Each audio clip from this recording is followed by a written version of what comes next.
Is that correct? Mhm. What classes were you taking for those 3 years? Do you remember?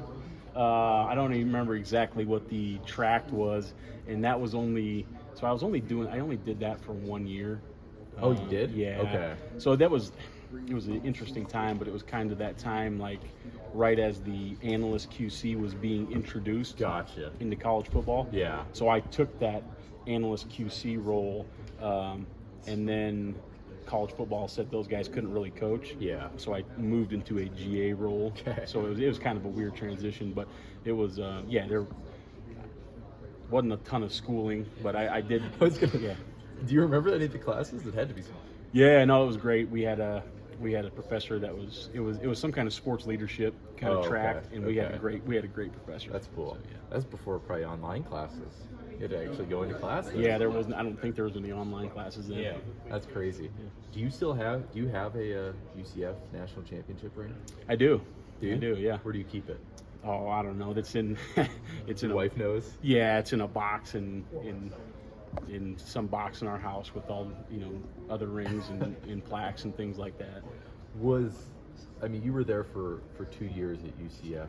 What are your best memories of those 2 seasons and ultimately being able to go undefeated and stuff? Yeah, I think just the best memory. There's a lot of good memories, obviously, when you win a lot of football games. Yeah.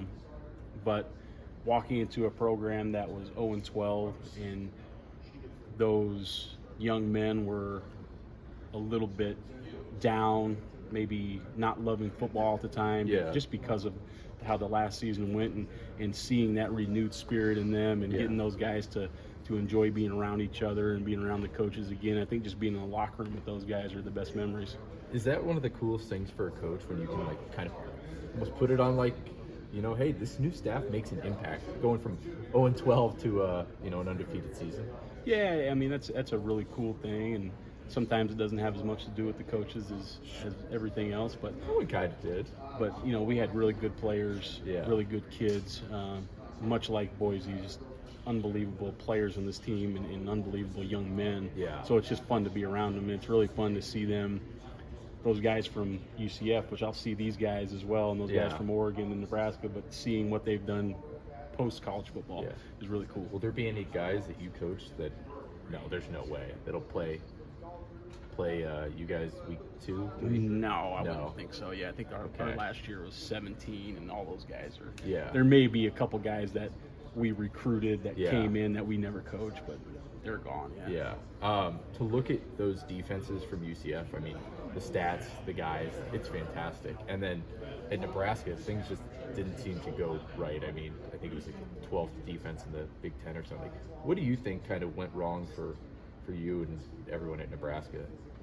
Well, I mean, there's a lot of things. This could be an hour-long conversation, Yeah. But sometimes things don't go right. Sometimes you make some mistakes early that cost you years down the road, both in recruiting and in philosophy and those kind of things. Yeah. The good thing is we improved every year on defense. We played good defense. Yeah. In 20 and 21, and so.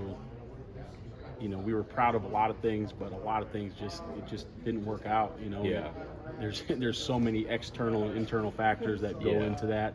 Like I said, we could be here for an hour, but it was a situation that probably had run its course. So.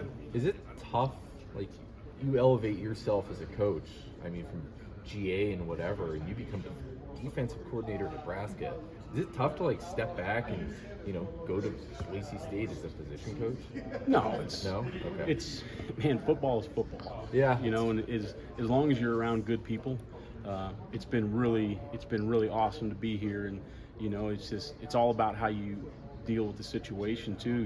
It's like, do you want to continue to be the defensive coordinator or try to go be a head coach, or do you want to step back and come to a place like Boise State that's played really good defense, that has really good coaches, a defensive head coach, and see what can I learn? Yeah. And can I help these guys get just a little bit better? Yeah. And that's the tradition here. The success on defense has been so good. If I can just help get a little better, then I've done my job, and I'm continuing to learn because they've done different stuff than I've done in the past. Yeah. Some the same, some different, but I've continued to learn all throughout this process, and that's been a really cool thing for me. I was talking to DeMario last year. He, goes from coaching 120 guys or whatever at Southern Utah, and then he's in a position room with 8 guys.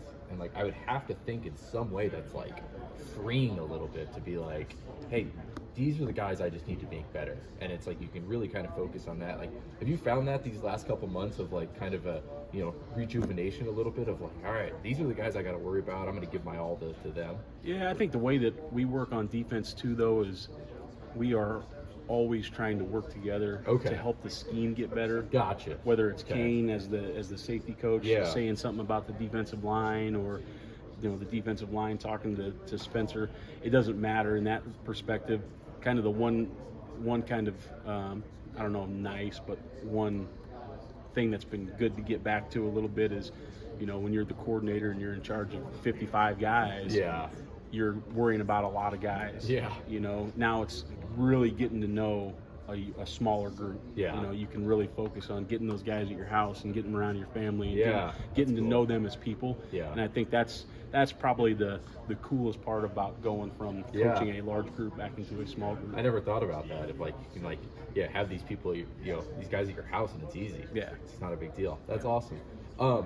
We've seen a little bit. I mean, I've watched the film or whatever of Howard Brown and Shelton Newton, but I couldn't tell you anything that they do. Like, can you kind of give me a breakdown of Sheldon and then a breakdown of Howard and what they're going to bring? Yeah, obviously, you'll see them. They're different body types a little bit, but Howard, for a 300-pound guy that's a little bit shorter in stature, has very, very impressive lateral and vertical movement. Yeah. So the thing we haven't seen with Howard, obviously, is we haven't been on pads yet. We've seen him strike the sled, but we haven't seen him strike the body yet. So we'll see what he can do in that facet as well as pass rush. But right now, his movement skills are really good for a large human being. As you probably know, he played quarterback in high school. So, yeah. Did you pull up those clips when you were recruiting? Oh, yeah. You're like, the cow, man. Oh yeah. He's got some speed. Yep. And then Sheldon, for a humongous individual, just a big man. He possesses a lot of short area quickness too, but he's a very powerful individual. Sheldon was just in a completely different defense. Yeah. So it's just been getting him used to the verbiage and getting his footwork and his striking just the way that we want it done here. So who's kind of competing for each job? Obviously, Herb at nose tackle, but then the other spot. I mean, who are you? Yeah, I mean, right now it's going to be, to me, it's kind of 3 categories. Okay. It's Herb and Sheldon nose. Okay. Mike Callahan and Max Steege tackle, and then Braxton Feely and Howard Brown can go either way. They can fill either of those jobs. Gotcha. So we have probably it's going to be a good battle throughout camp to see who's going to walk out there with the ones, and then whether we rotate 4 or we rotate 6 doesn't matter to me. Yeah. It's not up to me. It's up to those guys. Yeah. But we have the ability to have some swing guys so we can have a good rotation going in. So you could go either way, 4 guys, 6 guys. We'll see whoever earns it. Yep. Max Steege, I mean, sometimes it's like watching, the old clips of Giannis where you're like, who is this guy playing? Right. But, to hear from everyone and some of the offers he had, it's like, no, this guy's unreal. Like, what have you seen from him? I guess it's because he wasn't even here. Was he here early? He was here early. Okay, yeah. What did you see from him throughout spring? Well, I mean, the first thing you notice is his body is really developed in a very quick time, and then the second thing is just like some of those guys, like him and Howard, right now, like if I know whatever time I walk out of my door, they're going to be in the D-line room watching film, taking notes. Really? And they're going to be coming in and asking me questions. So those guys have done a really good job of being newer guys in the program, whether by age or by transfer or whatever, of coming in here and constantly asking questions, constantly trying to watch film and get better. Yeah, awesome. I think that's all I got for you. Thank you, sir.